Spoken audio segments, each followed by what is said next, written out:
وحده لا شريك له ولا نظير له ولا ند له ولا مثل له ولا مثال له ولا سوي له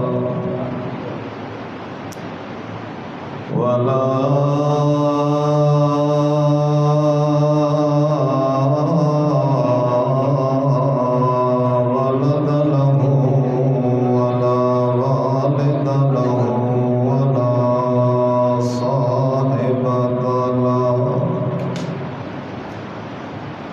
ونشهد أن لا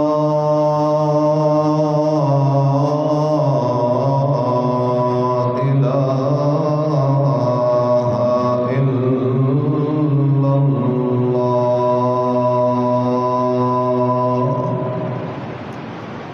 ونشهد أن سيدنا وسندنا وحبيبنا وحبيب ربنا وطبيبنا وطبيب قلوبنا محمد عليه الصلاة والسلام.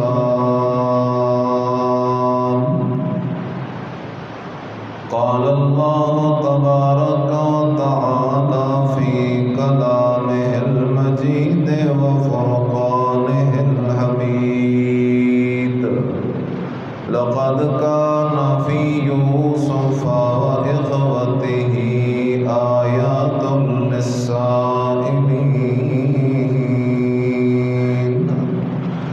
إن الله وملائكته يصلون على النبي يا أيها الذين آمنوا صلوا عليه وسلموا تسليما. اللهم صل على محمد وعلى آل محمد كما صليت على إبراهيم وعلى آل إبراهيم إنك حميد مجيد.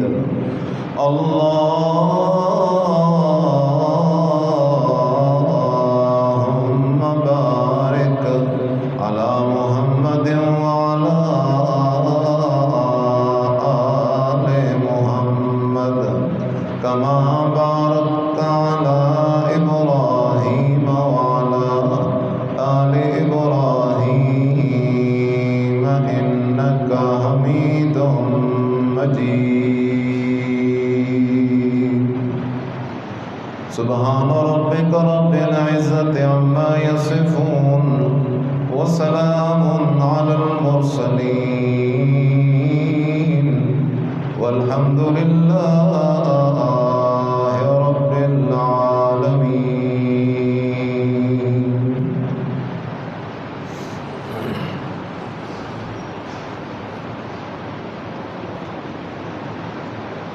انتہائی قابل صد احترام محض مخلص موحد مسلمان دوستوں بھائیوں بزرگوں،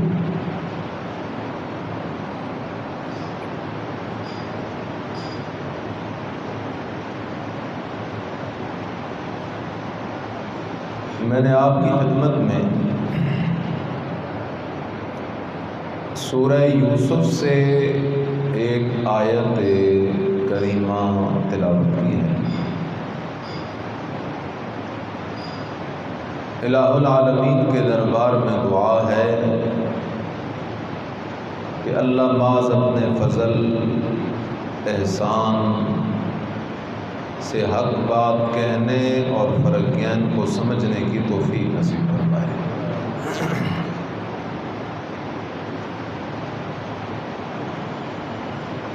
قصہ حضرت یوسف علیہ السلام کا ایک حصہ بیان ہو چکا تھا اور سلسلہ گفتگو یہاں پہنچا تھا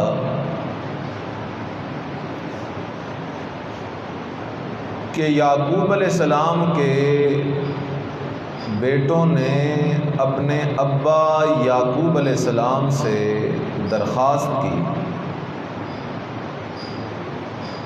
کہ ابا جی اگر یوسف آپ کا بیٹا ہے تو ہمارا بھی تو بھائی ہے، ہمیں بھی تو اس سے پیار ہے،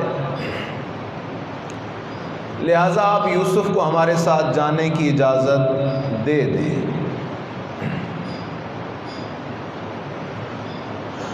ہر باپ کو اپنے بیٹے سے محبت ہوتی ہے، اور پھر جس بیٹے کی پیشانی پر نبوت والا نور اور نبوت والی چمک نظر آ رہی ہو، ایسے بیٹے کے ساتھ محبت کا کیا عالم ہوگا۔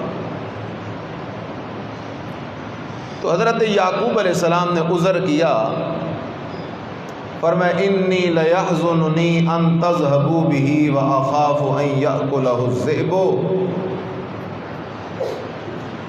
بیٹو مجھے ڈر لگتا ہے کہ اگر تم یوسف کو لے جاؤ جنگل تو ہمارے جنگل میں بھیڑیے بہت زیادہ ہیں، تو کہیں کوئی بھیڑیا میرے یوسف کو کھا نہ جائے۔ آگے سے بیٹے کہنے لگے ابا جی ہم 10 جوان بیٹے ہیں، ہم 10 جوانوں کے ہوتے ہوئے یوسف کو بھیڑیا کھا جائے، انا اذا لخاسرون، پھر تو ہم نکمے نکلے، لہذا آپ بے فکر رہیں، ہمارے ہوتے ہوئے آپ کے لال یوسف کو کوئی بھیڑیا کھا نہیں سکتا۔ یعقوب علیہ السلام کے پاس اب کوئی اور عذر رہا نہیں، لہذا یعقوب علیہ السلام تیار ہو گئے، چلو ٹھیک ہے صبح یوسف کو ساتھ لے جانا۔ اب یہاں کچھ لوگوں نے گپ مشہور کی ہوئی ہے، 2 گپیں۔ ایک گپ کچھ کہتے ہیں دیکھو نا جی یعقوب علیہ السلام غیب دان تھے، اس لیے آپ نے پہلے ہی بتا دیا تھا کہ میرے یوسف کو بھیڑیا نہ کھا جائے۔ ہم کہتے ہیں تھوڑا حیا تو کر، بھیڑیا نے تو کھایا ہی کوئی نہیں، یوسف تو زندہ ہے، بھیڑیا کھا جاتا تو یوسف نبی کیسے بنتا؟ کم از کم نبی کے لیے علم ثابت کرتا ہے تو نبی پر اتنا الزام تو نہ لگا۔ یعقوب علیہ السلام نے کیوں ذکر کیا تھا کہ بھیڑیا نہ کھا جائے، کسی اور چیز کا نام کیوں نہیں لیا؟ مفسرین پہ اللہ کی رحمتیں ہوں، انہوں نے اس کا جواب ذکر کیا ہے، فرماتے ہیں چونکہ اس علاقے کے جنگلات میں بھیڑیے کثرت کے ساتھ موجود ہوتے تھے۔ ہر علاقے کی کچھ خصوصیات ہوتی ہیں، کئی شہروں میں کتے زیادہ ہوتے ہیں، بچہ باہر نکلتا ہے تو والدین کہتے ہیں بیٹا کہیں کتا نہ لڑ جائے تجھے، شہروں کے اندر بچہ نکلتا ہے کہیں تجھے کوئی گاڑی موٹر سائیکل والا نہ مار جائے۔ اسی طرح اس علاقے کے جنگلات میں چونکہ بھیڑیے کثرت کے ساتھ پائے جاتے تھے، اس لیے پیغمبر نے فرما دیا کہیں میرے بیٹے یوسف کو بھیڑیا نہ کھا جائے، بس۔ پھر کچھ لوگ کہتے ہیں یعقوب علیہ السلام نے بھیڑیوں کو بلایا، جنگل کے بھیڑیے آ گئے، یعقوب علیہ السلام نے ان سے پوچھا ہاں بتاؤ بھائی کس نے میرے بیٹے کو کھایا ہے؟ تو ان بھیڑیوں نے آگے سے کہا حضرت ہم نے آپ کے بیٹے کو نہیں کھایا، اگر ہم نے آپ کے بیٹے کو کھایا ہو تو ہمارا انجام 14ویں یا 15ویں صدی کے مولویوں کے ساتھ ہو۔ اور لوگ پھر بڑے ہنستے ہیں۔ خیال کر میرا دوست، 2 باتیں سمجھ۔ پہلی بات کہ یہ تیری غلطی نہیں، ہمارے معاشرے کی غلطی نہیں، یہ مغرب کی محنت ہے کہ مغرب نے محنت کی مسلمانوں کو 3 چیزوں سے دور کر دو، ایک قرآن، دوسرا جہاد فی سبیل اللہ، اور تیسرا حق گو علماء۔ جب یہ مولوی سے بھی دور ہو جائے گا، جہاد سے بھی دور ہو جائے گا، قرآن سے بھی دور ہو جائے گا، تو بھلا مسلح پھاڑتا رہے پھر کچھ بھی نہیں ہوگا۔ اس لیے اس نے محنت کی۔ اور علماء کو بدنام کرنے کے لیے یہ قسم قسم کی ایسی فضول حکایات چلاتے ہیں۔ یار بند چھوڑ سکتا۔ دوسری بات، ایک طرف دعویٰ ہے میرے دوست کا کہ نبی غیب دان ہے، اور دوسری طرف کہہ رہا ہے کہ نبی نے بھیڑیوں کو بلایا اور بھیڑیوں سے پوچھا کہ میرے بیٹے کو کس نے کھایا ہے۔ ایک طرف نبی کے غیب دان ہونے کا دعویٰ اور دوسری طرف بھیڑیوں سے تفتیش کرنے کا بیان۔ میرا دوست جو غیب دان ہو وہ بھیڑیوں کو بلا کے نہیں پوچھا کرتا، جو غیب دان ہو نا اسے پہلے سے واقع اور حال کی حقیقت کا پتہ چل جاتا ہے۔ خیر، حضرت یعقوب علیہ السلام نے عذر کیا، آخر کار حضرت یعقوب علیہ السلام نے یوسف کو روانہ کر دیا۔ لمبی بات ہے، پچھلے جمعے عرض کی تھی۔ یوسف کو بھائی لے کے جو نکلے نا، اب علامہ رومی نے بڑی یہاں پر لمبی سرگزشت لکھی ہے۔ شہر سے نکلنے تک تو ایک یوسف کو کندھوں پہ اٹھا رہا ہے، دوسرا یوسف کو کندھوں پہ اٹھا رہا ہے، پیار ہے، محبت ہے یوسف سے۔ لیکن جیسے ہی شہر کی آبادی سے نکلے، جنگل میں پہنچے، ویرانے میں پہنچے، اور ان کو یقین ہو گیا کہ اب ہمیں کوئی دیکھنے والا نہیں ہے، حالانکہ ہر جگہ ہر وقت ایک ذات دیکھنے والی موجود ہے جسے رب ذوالجلال کہتے ہیں۔ اٹھا کے یوسف کو زمین پہ پٹخ دیا، مارنے لگے یوسف کو، تکلیف دینے لگے یوسف کو۔ یوسف، معصوم یوسف، حیران ہے، پریشان ہے، یہ ہو کیا رہا ہے۔ آخر یوسف کو کنویں میں ڈال کے آ گئے۔ اب ادھر شام کا وقت ہو گیا۔ عام چرواہوں کی عادت ہوتی ہے کہ عصر کے قریب قریب جب سورج ڈھل رہا ہوتا ہے تو چرواہے واپس آ جاتے ہیں۔ آج یعقوب علیہ السلام بے قرار ہیں، راہ دیکھ رہی ہیں کہ بیٹے آ نہیں رہے، نکل پڑے گھر سے، جنگل کے رستے پہ جا کے کھڑے ہو گئے۔ ہر آنے والے چرواہے سے پوچھتے ہیں تم نے آج میرے بیٹوں کو کہیں دیکھا ہے؟ وہ کہتے ہیں نہیں، آج تو تیرے بیٹوں کو نہیں دیکھا، کیونکہ انہوں نے آج یہ کارروائی کرنی تھی، اس لیے انہوں نے اپنا روٹ بھی بدلا ہوا تھا۔ نہیں دیکھا تیرے بیٹوں کو۔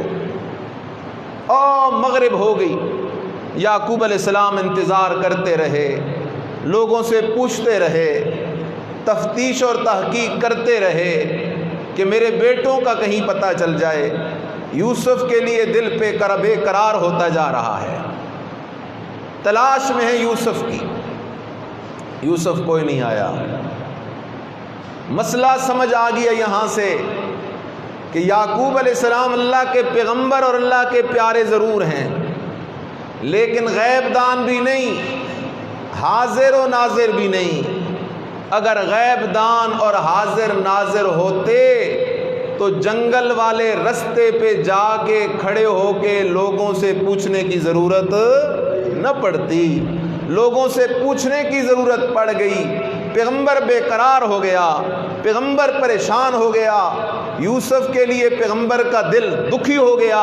یہ سب باتیں اس لیے ہیں کہ پیغمبر کے علم میں نہیں کہ 3 میل کے فاصلے پر فلاں کنویں کے اندر میرا یوسف پڑا ہوا ہے۔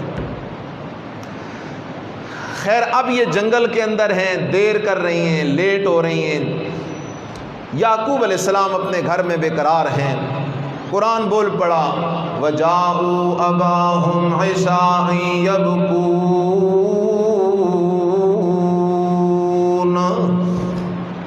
انتظار کرتے کرتے شام کا وقت ہو گیا، اندھیرا چھا گیا۔ اتنے میں یوسف علیہ السلام کی یہ 10 کے 10 بھائی آ گئے، رو بھی رہے ہیں، ماتم کر بھی رہے ہیں، ہائے یوسف، ہائے یوسف، ہائے یوسف، ہائے یوسف کا وظیفہ بھی کیے جا رہے ہیں۔ وَجَاءُوا أَبَاهُمْ عِشَاءً يَبْكُونَ۔ اندھیرا ہے، یعقوب علیہ السلام بیٹھے ہیں، ایک آیا، دوسرا آیا، تیسرا آیا، چوتھا آیا، پانچواں، چھٹا، ساتواں، آٹھواں، نواں، 10واں، 10 کے 10 بیٹے آ کر یعقوب علیہ السلام کے سامنے بیٹھ گئے، رو رہے ہیں۔ یعقوب علیہ السلام نے پوچھا، او بیٹو یہ بتاؤ یوسف کدھر ہے، اور یہ بھی بتاؤ کہ رونے کی وجہ کیا ہے۔ اب انہوں نے جو ایک پوری کہانی تیار کر رکھی تھی وہ سنانی شروع کر دی، اور کہنے لگے ابا جی انا ذهبنا نستبق وترکنا یوسف عند متاعنا فاکلہ الذئب۔ ابا جی ہم نے دوڑ لگائی، دوڑ لگاتے لگاتے ہم دور نکل گئے، یوسف کو ہم اپنے سامان کے پاس بٹھا گئے تھے، ہم دوڑ لگاتے لگاتے دور نکل گئے، پیچھے سے ایک بھیڑیا آیا اور بھیڑیا یوسف کو کھا کر چلا گیا۔ قرآن کہتا ہے وَجَاءُوا عَلَىٰ قَمِيصِهِ بِدَمٍ كَذِبٍ، وہ یوسف کی قمیص پر ایک جانور کا خون بھی لگا کر لے آئے۔ ابا جی یہ یوسف کی قمیض ہے، دیکھیں خون آلود قمیض ہے، یوسف کو بھیڑیا کھا گیا ہے۔ میرا دوست مسئلہ سمجھ، پیغمبر کے بیٹے پیغمبر کے سامنے بیٹھ کر جھوٹ بول رہے ہیں۔ اگر پیغمبر کے بیٹوں کا یہ عقیدہ ہوتا کہ ہمارا بابا دلوں کے حال جاننے والا ہے، اگر پیغمبر کے بیٹوں کا یہ عقیدہ ہوتا کہ ہمارا بابا غیب دان ہے، اگر پیغمبر کے بیٹوں کا یہ عقیدہ ہوتا کہ ہمارا بابا حاضر و ناظر ہے، تو وہ بیٹے اپنے بابا پیغمبر کے سامنے جھوٹ بولنے کی جرات کبھی بھی نہ کرتے۔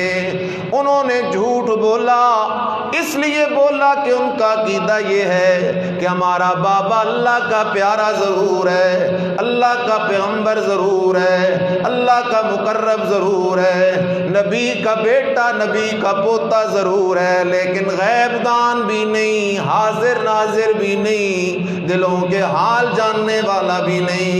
اس لیے کہ غیب دان ہے تو اکیلا کون ہے، حاضر و ناظر ہے تو اکیلا کون ہے، دلوں کے راز جاننے والا ہے تو اکیلا کون ہے۔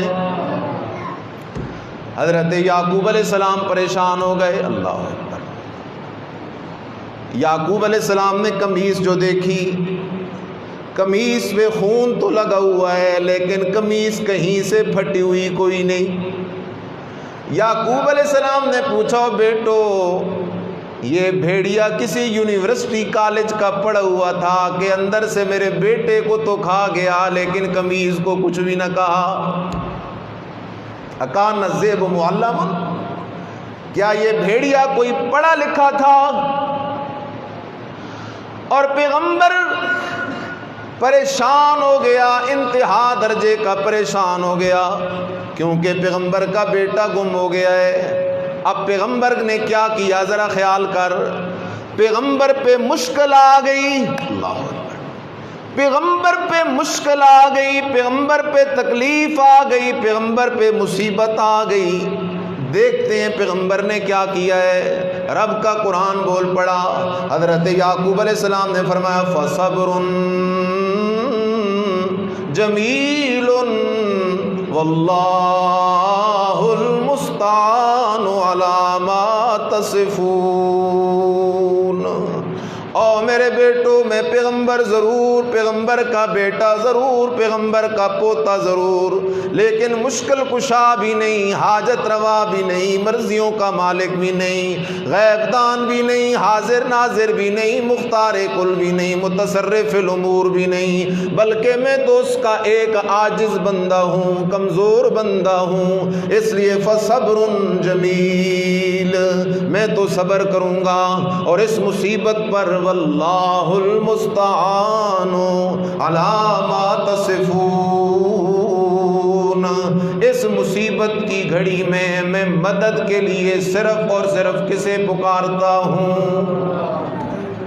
خیال کر میرا دوست، اللہ اکبر۔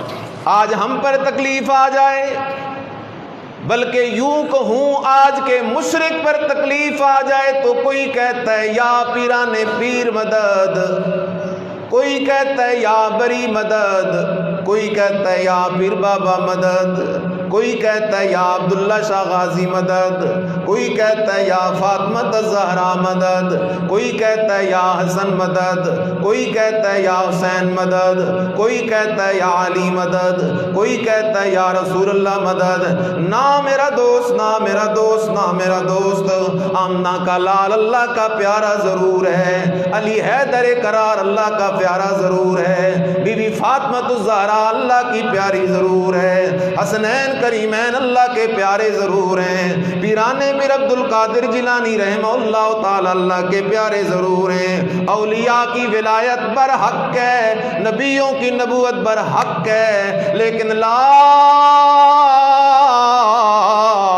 الہ الا اللہ مصیبتوں میں پکارنے کے لائق کوئی نہیں مگر صرف اور صرف اکیلا کون ہے؟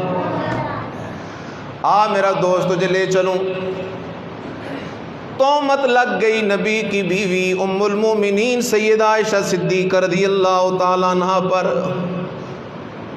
بی بی صاحبہ فرماتی ہیں میں گھر میں ہوں، ابا کے گھر میں ہوں، نبی علیہ السلام تشریف لے آئے، مجھے بلایا گیا، عائشہ باہر آ جاؤ، میں بھی بیٹھ گئی، میرا ابا صدیق اکبر بھی بیٹھ گیا، میری اماں ام رومان بھی بیٹھ گئی۔ نبی علیہ السلام نے خطبہ ارشاد فرمایا اور فرمایا عائشہ اگر تو بے گناہ ہے تو ان قریب تیری بے گناہی کا اعلان اللہ کر دے گا، لیکن ان کنت الممت بذنب فاستغفر اللہ، عائشہ اگر تجھ سے کوئی غلطی کمزوری کوتاہی ہو گئی ہے تو اللہ سے معافی مانگ لے، اللہ تو گناہ معاف کرنے والا ہے۔ سیدہ عائشہ صدیقہ رضی اللہ تعالیٰ عنہ فرماتی ہیں میں نے نبی علیہ السلام کا یہ جو جملہ سنا، عائشہ اگر تجھ سے کوئی کمی کمزوری کوتاہی ہو گئی ہے تو اللہ سے معافی مانگ لے، میری آنکھوں سے آنسو غائب ہو گئے اور میں نے ایک دم اپنے ابا کی طرف دیکھ کے کہا ابا جی اجیبی عنی رسول اللہ، میری طرف سے اللہ کے رسول کو آپ جواب دیں کہ عائشہ بالکل پاک ہے، عائشہ پر کوئی الزام نہیں لگ سکتا۔ ابا کہتا ہے بیٹی میں کیسے جواب دوں، لا ادری میں تو کچھ نہیں جانتا۔ اماں کہتی ہے میں نے اپنی والدہ ام رومان سے کہا اماں جی اجیبی انی رسول اللہ، آپ میری طرف سے اللہ کے نبی کو جواب دیں کہ عائشہ غلطی نہیں کر سکتی، اس لیے کہ عائشہ کا آپ کے لیے انتخاب فرش پہ نہیں بلکہ عرش پہ ہوا ہے۔ اماں نے کہا بیٹی لا ادری میں بھی نہیں جانتی، میں کیسے جواب دوں۔ اس مقام پہ حضرت بی بی عائشہ صدیقہ رضی اللہ تعالیٰ عنہ نے فرمایا تھا یا رسول اللہ صلی اللہ علیہ وسلم، اے میرے ابا، اے میری اماں، آج میرا حال بھی وہی ہے جو یوسف کے بابا حضرت یعقوب علیہ السلام کا تھا۔ جس طرح یوسف کا بابا حضرت یعقوب اپنے بیٹوں کا بیان سن کے عاجز آ گیا، بے بس ہو گیا، لاچار ہو گیا، اور یوسف کے بابا حضرت یعقوب نے فرمایا تھا واللہ المستعان علی ما تصفون، آج میں عائشہ بھی کہہ رہی ہوں فصبر جمیل واللہ المستعان علی ما تصفون۔ اللہ اس لیے میرا دوست خیال کر، اللہ کبھی کبھی ایمان والوں کو آزماتا ہے، کبھی لے کے آزماتا ہے، کبھی دے کے آزماتا ہے، یہ اس کے امتحان ہیں۔ کبھی حضرت سلیمان علیہ السلام کو دے کے آزماتا ہے، اور کبھی آمنہ کے لال کے ہاتھوں میں آمنہ کے لال کا بیٹا حضرت ابراہیم ہے، اور اللہ نے لے لیا، اللہ لے کے آزماتا ہے۔ اس لیے خیال کر، فارسی کا ایک مقولہ ہے مقرباں را بیش بود حیرانی، دنیا کا اصول یہ ہے کہ جو قریبی ہوتا ہے اسے آزماتے نہیں، اس کے لیے نرمیاں کرتے ہیں۔ رب کا اصول یہ ہے جو رب کے جتنے زیادہ قریب ہوتا جاتا ہے رب اسے اتنا زیادہ آزمائشوں کی چکیوں میں آزماتا رہتا ہے۔ یہ اصول ہے۔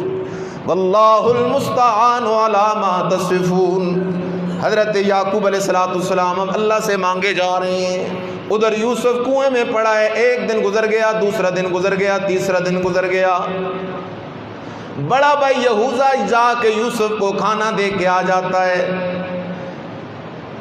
3 دن گزرنے کے بعد ایک قافلہ آیا، قافلے والوں نے اپنا ایک بندہ پہلے بھگایا، جا تو اس جگہ ایک کنواں ہے، اس کنویں سے پانی لیا، کیونکہ قافلے والے ہمیشہ پڑاؤ وہاں ڈالا کرتے تھے جہاں قرب و جوار میں پانی کا کنواں موجود ہو۔ وہ بندہ آ گیا، اس نے ڈھول ڈالا کنویں میں، ڈھول ڈالا جو کنویں میں، نیچے حضرت یوسف علیہ السلام تیار بیٹھے تھے، اس ڈھول کے ساتھ چمٹ گئے، ڈھول پہ سوار ہو گئے۔ وہ قافلے والا بندہ ڈھول کو کھینچتا جا رہا ہے، حیران بھی ہے، وزن کوئی زیادہ ہے، بوجھل محسوس ہونے لگا، کھینچتا جا رہا ہے، ساتھ نیچے یوں کنویں کے اندر دیکھتا جا رہا ہے، نظر تو آئے ڈھول میں کیا چیز ہے۔ جیسے جیسے وہ ڈھول اوپر آتا گیا اور اس قافلے والے بندے کی نظر جو کنویں میں یوسف علیہ السلام کے چہرے پہ پڑی، اس کی زبان پہ جملہ آیا، کہنے لگا ھذا غلام، ھذا غلام۔ اور لوگوں آج تک میں نے بڑی تجارتیں کی ہیں، بڑے بڑے حسین غلام دیکھے ہیں، لیکن ھذا غلام، اس جیسا حسین بچہ تو آج تک میری آنکھوں نے دیکھا کوئی نہیں۔ میں آسان تعبیر کرتا ہوں، اس نے یوں کہا ہوگا چاند تو چمکا کرتا ہے آسمانوں پہ، آج کچھ منظر ایسا لگ رہا ہے کہ کنویں کے اندر سے چاند طلوع ہو رہا ہے۔ یوسف کے چہرے پہ حسن کی اس وقت کیا انتہا ہوگی، کیونکہ اللہ کے جو مقرب ہوتے ہیں ان پہ تکلیفیں جتنی زیادہ آتی جاتی ہیں ان کے چہرے کا حسن اتنا بڑھتا جایا کرتا ہے۔ حضرت یعقوب علیہ السلام کا بیٹا یوسف کنویں سے نکال لیا گیا، قافلے والوں نے یوسف کو اپنے غلاموں کے ساتھ مکس کر دیا، چھپا دیا، کہیں کوئی آ کر لے نہ جائے۔ اتنے میں یوسف کے یہ بھائی آج 3 دنوں بعد اس طرف جا نکلے، جائیں دیکھے تو صحیح یوسف ہے یا کوئی نہ۔ پہنچے جو کنویں پر، دیکھا کنویں میں یوسف موجود کوئی نہیں۔ اچھا یوسف موجود کوئی نہیں، کون لے گیا ہوگا یوسف کو؟ دیکھا تو پانی کے نشانات لگے ہوئے ہیں، قدموں کے نشانات لگے ہوئے ہیں۔ جا پہنچے قافلے والوں کے پاس اور انہیں ڈرایا دھمکایا کہ تم نے ہمارا ایک غلام چوری کیا ہے۔ یہ نہیں کہا کہ ہمارا بھائی تمہارے پاس ہے، تمہارے پاس ہمارا غلام ہے۔ قافلے والے لوگ تو باہر کے لوگ ہوتے ہیں اور مقامی بندے کا مسافر پر ایک روب ہوا کرتا ہے، مسافر مقامی بندے سے ڈر جایا کرتا ہے۔ انہوں نے ڈرایا دھمکایا، وہ یوسف کو سامنے لے آئے، یوسف کھڑا ہے غلام بن کر، سامنے یوسف کے 10 بھائی کھڑے ہیں اور یہ کہتے ہیں یہ ہمارا غلام ہے، بگوڑا غلام ہے، روز روز بھاگ جاتا ہے، اس لیے ہم اس کو بیچنا چاہتے ہیں۔ قرآن کہتا ہے وَشَرَوْهُ بِثَمَنٍ بَخْسٍ دَرَاهِمَ مَعْدُودَةٍ وَكَانُوا فِيهِ مِنَ الزَّاهِدِينَ۔ اپنے بھائیوں نے یوسف جیسے بھائی کو بیچ ڈالا، چند کھوٹے سکوں اور دراہم کے بجرے بیچ ڈالا، یوسف بک گیا۔ سوال یہاں بنتا ہے کہ یوسف علیہ السلام بولے کیوں نہیں؟ بول پڑتے، قافلے والوں کو کہہ دیتے یہ میرے آقا اور مالک نہیں، یہ میرے بھائی ہیں، میں غلام نہیں، میں آزاد ہوں، میں یعقوب پیغمبر کا بیٹا ہوں۔ لیکن یوسف بولا کوئی نہیں، غلام بن کے یوسف بک تو گیا لیکن یوسف بولا کوئی نہیں۔ کیوں نہ بولا؟ اس کی 2 وجہ مفسرین نے ذکر کی ہیں۔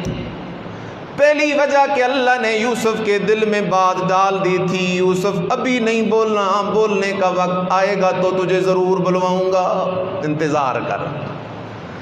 اور دوسری وجہ یوسف کو اپنے بابا کی عزت کا خیال آ گیا کہ اگر میں کہوں گا میں یعقوب پیغمبر کا بیٹا ہوں، یہ میرے بھائی ہیں جو مجھے غلام بنا کے بیچنا چاہ رہے ہیں، تو پورے عرب کے اندر میرے بابا کی بےزتی ہو جائے گی، پورے عرب کے لوگ کہیں گے دیکھو یعقوب پیغمبر کے بیٹے ایسے ہیں ایسے ہیں ایسے ہیں۔ اس لیے یوسف نے غلامی تو قبول کر لی لیکن اپنے بابا کی عزت پہ آنچ نہ آنے دی۔ یوسف غلام بن کے بک گیا، سلسلہ چلتا گیا، یوسف پہنچ گیا مصر کی منڈی میں۔ مصر کی منڈی میں یوسف جو پہنچا تو ہر طرف شور برپا ہو گیا، منڈی کے اندر ایسا غلام آیا ہوا ہے، اس جیسا حسین غلام آج تک منڈی کے اندر آیا کوئی نہیں ہے۔ مصر کے لوگوں میں یہ بات مشہور ہو گئی۔ ادھر عزیز مصر اٹھا آ گیا، وہ بھی مصر کی منڈی کے اندر، اور اس نے یوسف کو خرید لیا۔ یوسف کو خرید کر گھر لے گیا اور کہتا کیا اپنی بیوی سے، اکرمی مثواہ عسیٰ ان ینفعنا او نتخذہ ولدا، او میری بیوی زلیخا اس کا خیال کرنا، اس کے ساتھ عام غلاموں جیسا برتاؤ نہ رکھنا، یہ چہرے سے غلام لگتا کوئی نہیں، اس کے چہرے پہ تو بڑا حسن و جمال ہے، بڑا نور ہے اس کے چہرے کے اوپر، لہذا اکرمی مثواہ،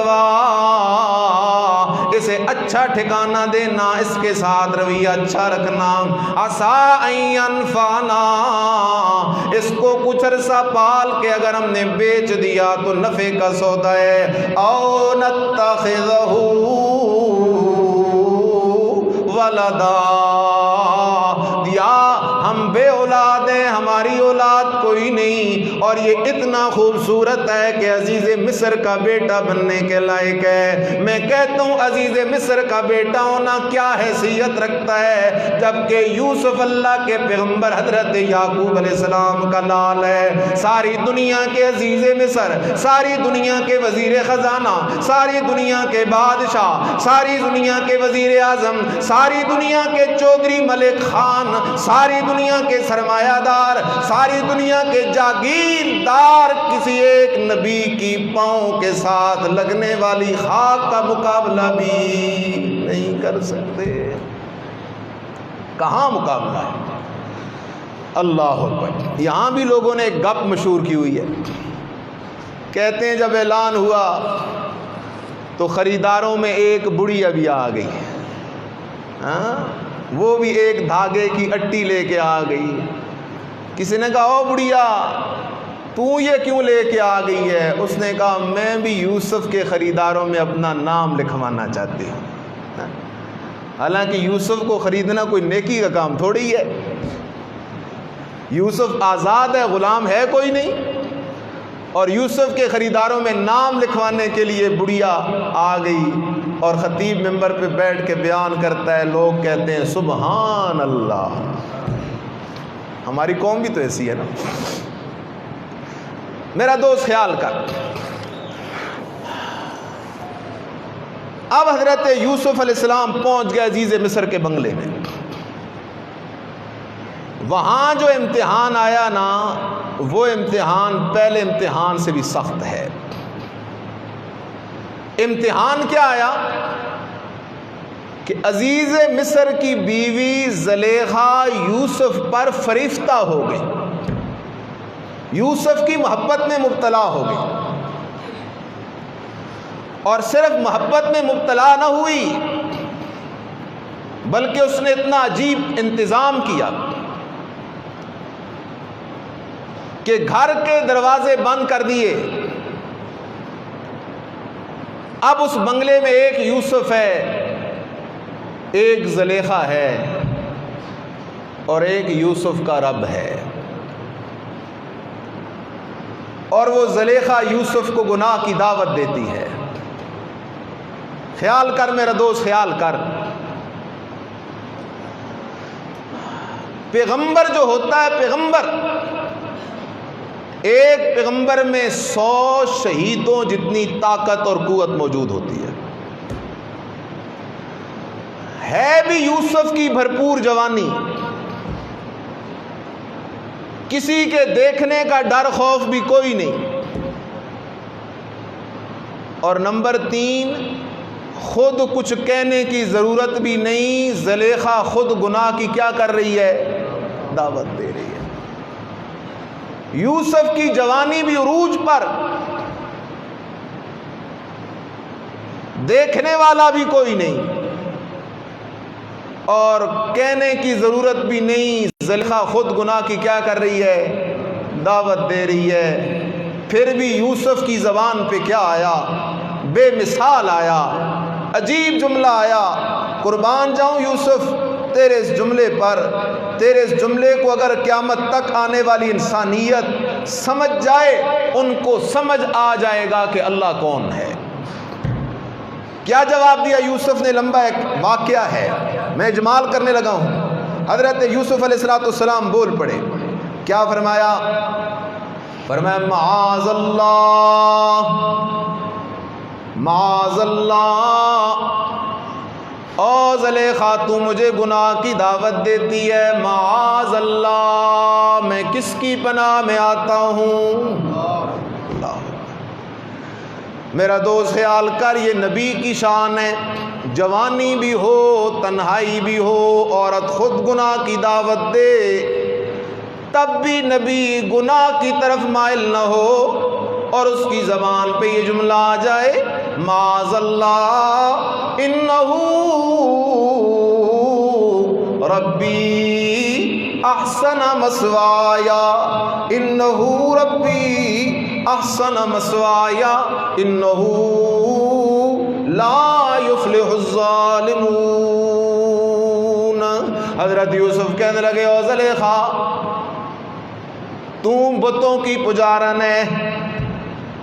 بعض مفسرین لکھتے ہیں نا زلیخا بتوں کی پجارن تھی، اس نے اپنے بتوں پہ پردہ ڈال دیا کہیں یہ بت مجھے گناہ کرتے ہوئے دیکھ نہ لے۔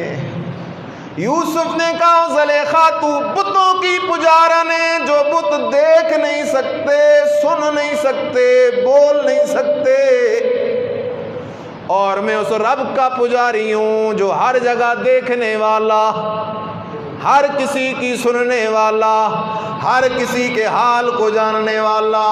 او زلیخا مجھے اس رب کا حیا ہے، معاذ اللہ، میرا عقیدہ ایمان ہے سارا جگ نہ دیکھے تب بھی وہ دیکھ رہا ہے، سارے جگ سے میں چھپ جاؤں لیکن رب سے میں چھپ نہیں سکتا، اس لیے اور سورہ لقمان کی طرف چلا جا۔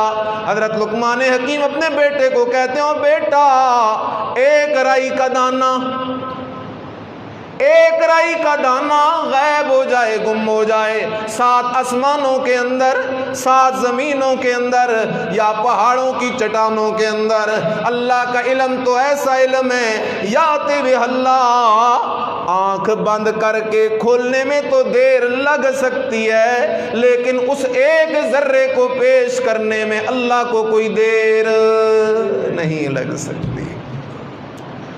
خیال کر، زلیخا بتوں کی پجارن ہے، اور آج کے دور میں کئی بد نصیب لوگ قبروں کے پجاری بنے ہوئے ہیں،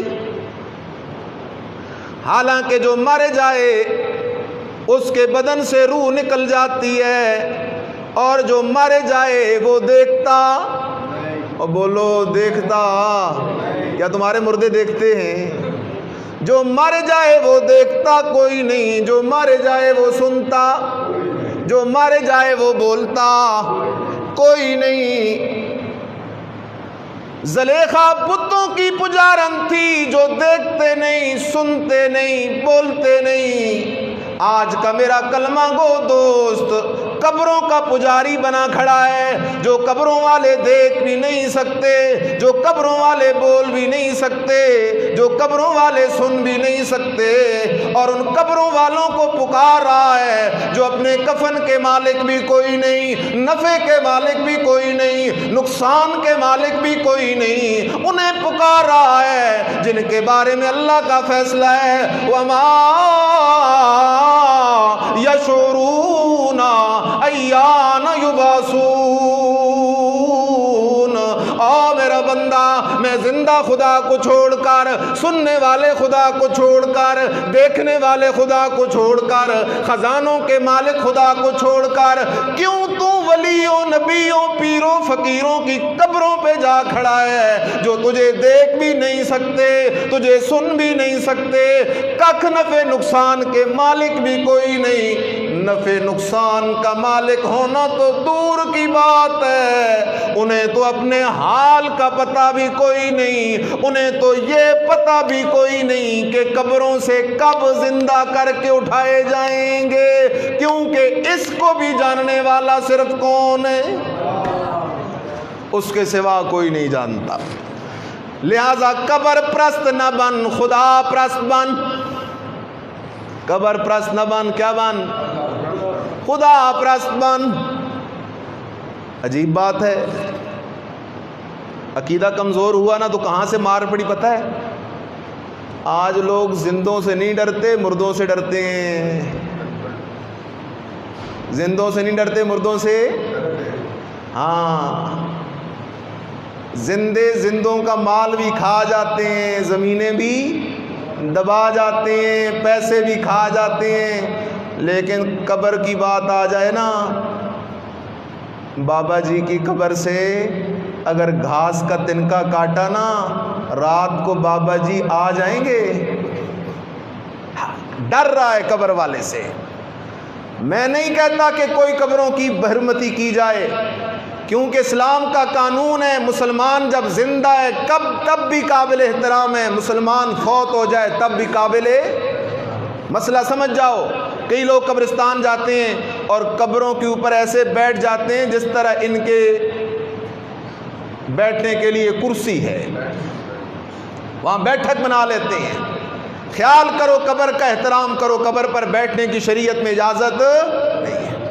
لیکن مردوں سے نہ ڈر، کس سے ڈر؟ اللہ سے ڈر۔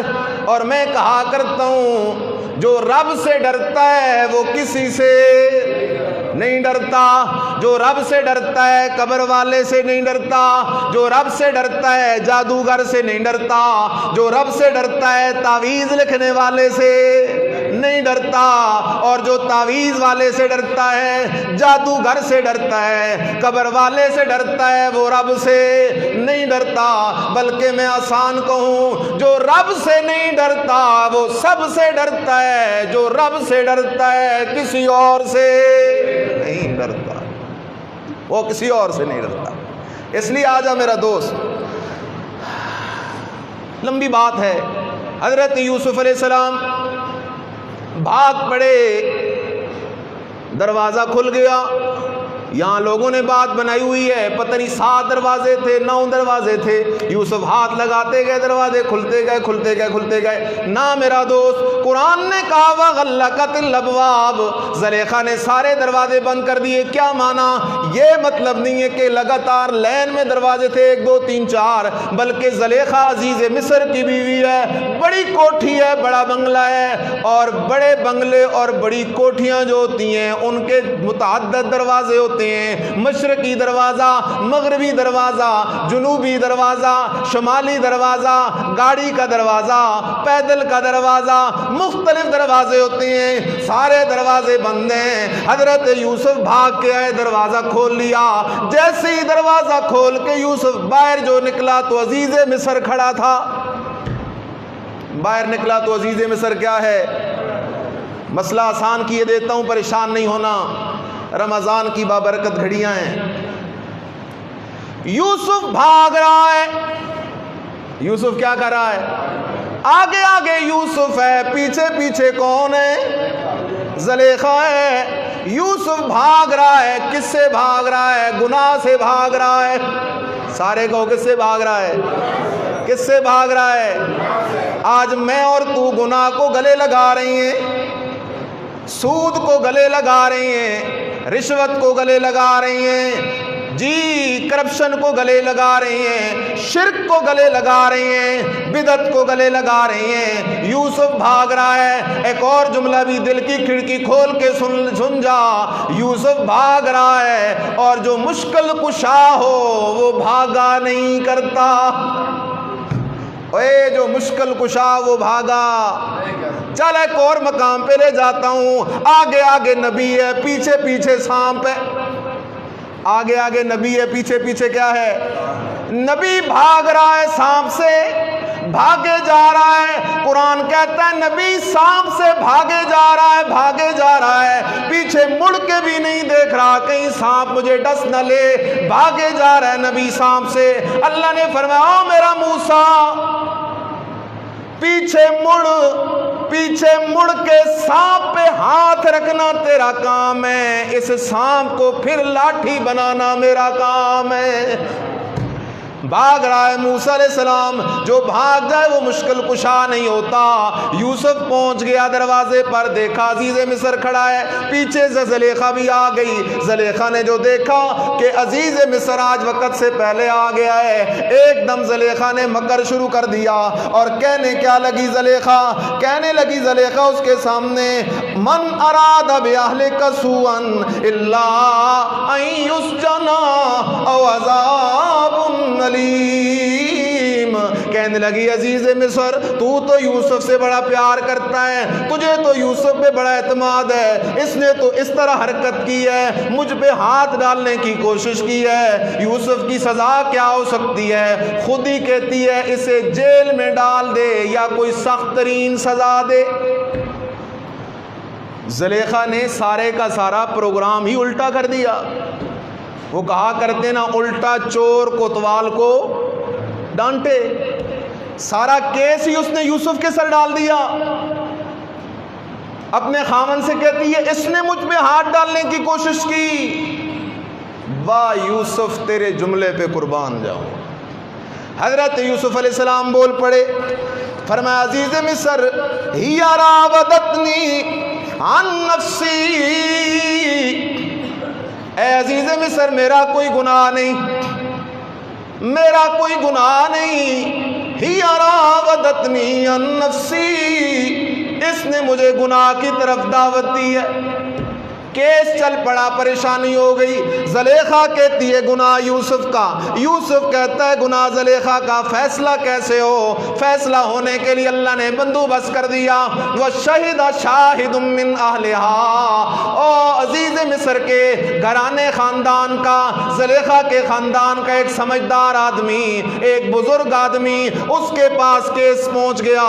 اس نے کہا دیکھو یار فیصلہ یہ ہے, قمیض چیک کرو, اگر یوسف کی قمیض آگے سے پھٹی ہے تو گناہ یوسف کا ہے, اگر یوسف کی قمیض پیچھے سے پھٹی ہے تو گناہ پھر زلیخا کا ہے. اگر یوسف کی قمیض آگے سے پھٹی ہے تو گناہ یوسف کا ہے, اگر یوسف کی قمیض پیچھے سے پھٹی ہے تو گناہ زلیخا کا ہے. قمیض جو دیکھی گئی تو قمیض پیچھے سے پھٹی تھی, گناہ زلیخا کا نکلا. عزیز مصر کو جرت کوئی نہیں زلیخا کو دو چار لگانے کی, عزیز مصر کو جرت کوئی نہیں زلیخا پہ غصہ کرنے کی.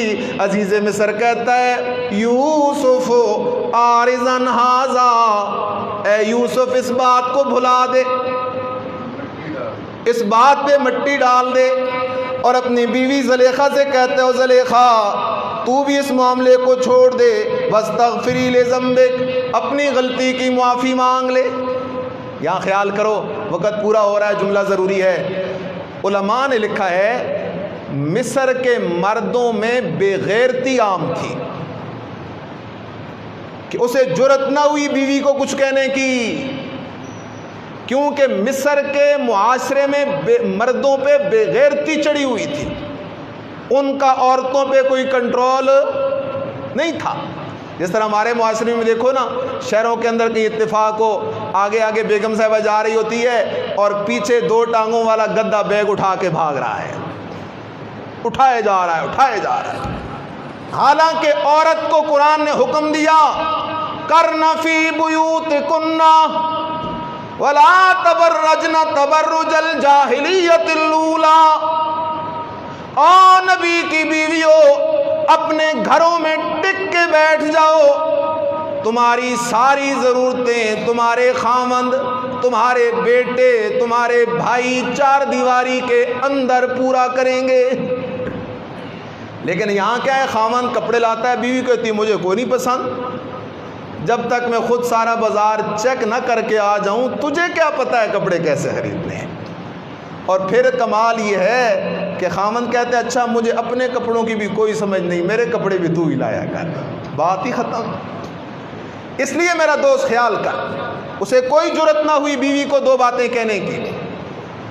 آخری جملہ کہہ رہا ہوں، کچھ لوگوں نے ایک گپ مشہور کی ہوئی ہے، اور جی پھر ایک دن حضرت یوسف گزر رہے تھے، زلیخا بیٹھی تھی روڈ کے کنارے، یوسف نے کہا یہ کون ہے؟ کسی نے کہا زلیخا ہے، آپ کے رستے میں بیٹھی رہتی، آپ کا رستہ دیکھتی رہتی ہے۔ اللہ نے پھر زلیخا کو جوان کر دیا اور یوسف نے زلیخا سے نکاح کر لیا۔ انا للہ و انا الیہ راجعون۔ مجھے کچھ عرصہ پہلے کسی نے فون کیا، شاہ صاحب یوسف کا زلیخا سے نکاح ہوا تھا۔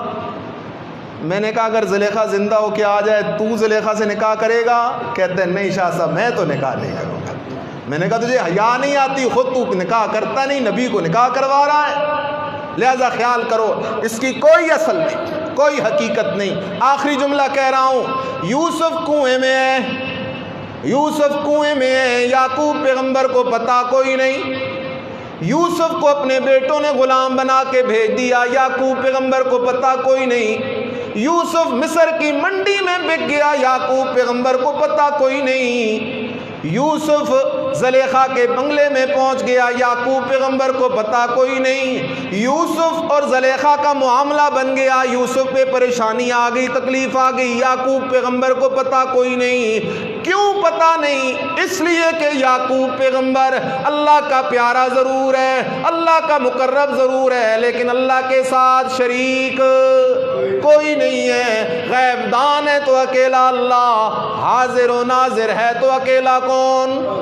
آخری جملہ کہہ رہا ہوں، حضرت یوسف پہ الزام لگا تو شہید شاہد من اہلہا، بعض کہتے ہیں ایک بچے نے گواہی دے دی، یوسف بے گناہ ثابت ہو گیا، بعض کہتے ہیں بڑا سمجھدار آدمی تھا، یوسف کی بے گناہی ثابت ہو گئی، لیکن قربان جاؤں امی عائشہ صدیقہ کی عظمت پر، قربان جاؤں امی عائشہ صدیقہ کی عظمت پر، اے سنی تیری اماں کی عظمت پہ قربان جاؤں۔ جب امی عائشہ صدیقہ پہ تہمت لگی تو پھر بچہ بھی نہ بولا، جب امی عائشہ صدیقہ پہ تہمت لگی کوئی بڑا بھی نہ بولا، جب امی عائشہ صدیقہ پہ تہمت لگی تو اللہ کا قرآن بول پڑا۔ پھر اللہ نے قرآن کی سورہ نور نازل فرما دی، اور قرآن نازل کر کے اللہ نے امی عائشہ صدیقہ کی پاکی کے ترانے سنا دیے، قیامت تک کے انسانوں کو سبق پڑھا دیا، جو نبی کی بیوی ہو اس کا دامن کبھی عیب دار نہیں ہو سکتا۔ آخر دعوانا الحمدللہ۔